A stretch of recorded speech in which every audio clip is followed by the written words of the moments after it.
Baik saudara, kita beralih ke informasi yang pertama.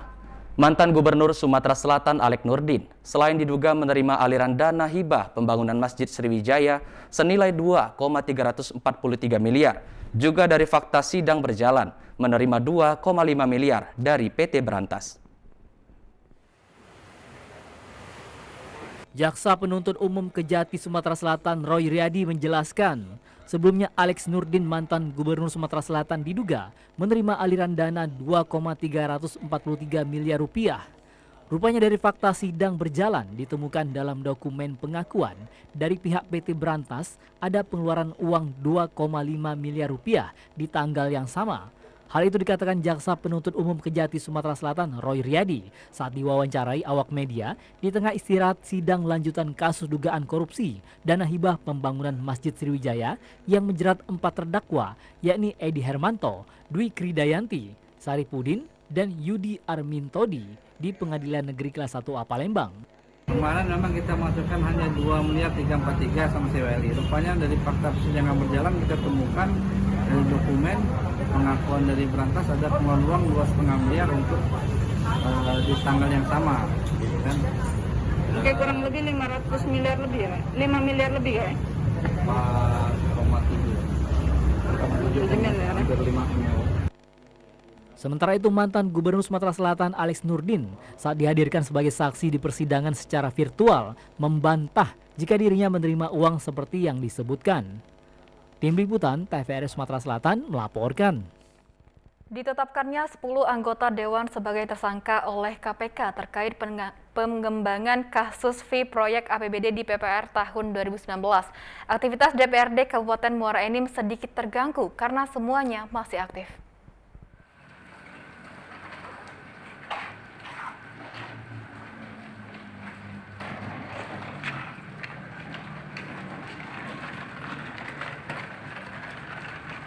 APBD di tahun 2019.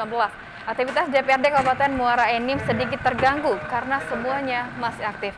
Pasca terjadinya penggeledahan gedung DPRD Kabupaten Muara Enim oleh tim Komisi Pemberantas Korupsi 2 hari lalu, aktivitas terutama di bagian kesekretariatan berjalan biasa meski sedikit sepi.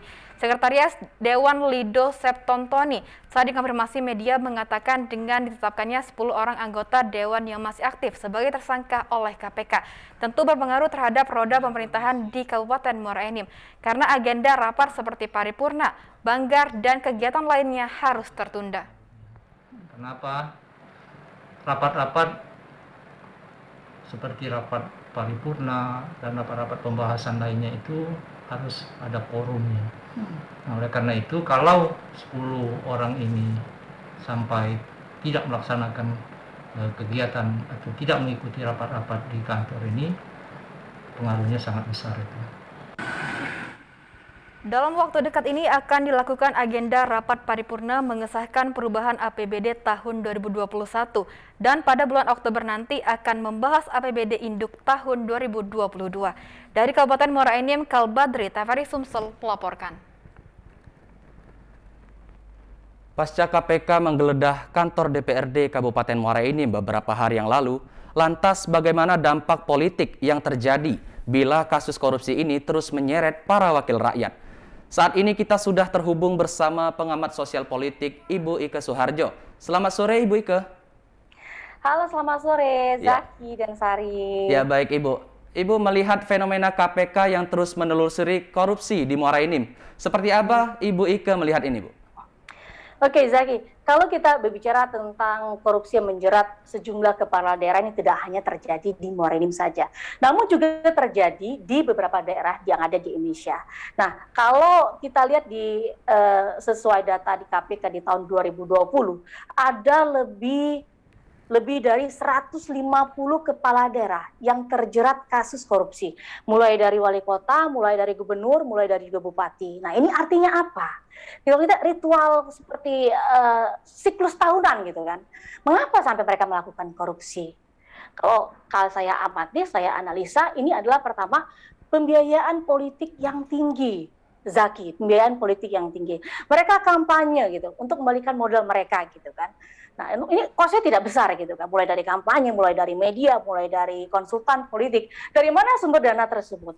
Selain dari diri mereka sendiri, individual, otomatis kan ada sumber pembiayaan dari yang lain. Siapa gitu kan? Dari donatur. Nah, siapa donaturnya? Konglomerat, dari corporate swasta gitu. Nah, apakah donatur ini memberikan gratis? Tentu tidak. Ini kan ada balas budi, politik balas budi, imbal balik. Mereka memberikan itu ada kepentingan dong. Kepentingan sebagai apa? Misalkan untuk mengubah satu regulasi kebijakan kalau mereka berinvestasi di daerah tersebut, untuk mempermudah proses perizinan misalkan, atau berkomitmen adanya suatu proyek yang akan diberikan politisi tadi jika mereka terpilih untuk diberikan kepada donatur.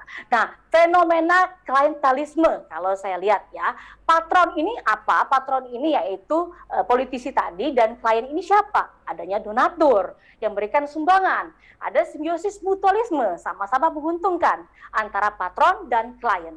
Gitu, Jaki. Baik, Ibu Iko, secara politik sendiri apa dampak dari pemeriksaan ini di mana para anggota Muara Enim, DPRD Muara Enim ini dalam runtutan kasus yang sama, Bu Iko? Oke, kalau saya analisa tidak hanya berdampak secara politik aja, Sari, namun juga ada juga dampak secara ekonomi. Nah, ekonomi cara otomatis kan pertumbuhan ekonomi yang menurun. Tidak ada mau negara yang atau orang yang berinvestasi di daerah yang korup. Mereka kan sepele urusannya kan, adanya pungli gitu kan, belum lagi adanya suap gitu kan. Nah, terus juga meningkatkan kemiskinan. Itu secara ekonomi loh ya. Nah, secara politik gitu, secara politik tingkat partisipasi masyarakat otomatis yang rendah untuk pemilu yang akan datang. Mereka tidak akan mereka akan rendah untuk memilih paling-paling kepala daerahnya juga terjerat korupsi lagi gitu kan. Ketiga, hukum gitu kan. Tidak ada kepercayaan hukum dan supremasi hukum dari masyarakat. Keempat, belum lagi dampak sosial budaya.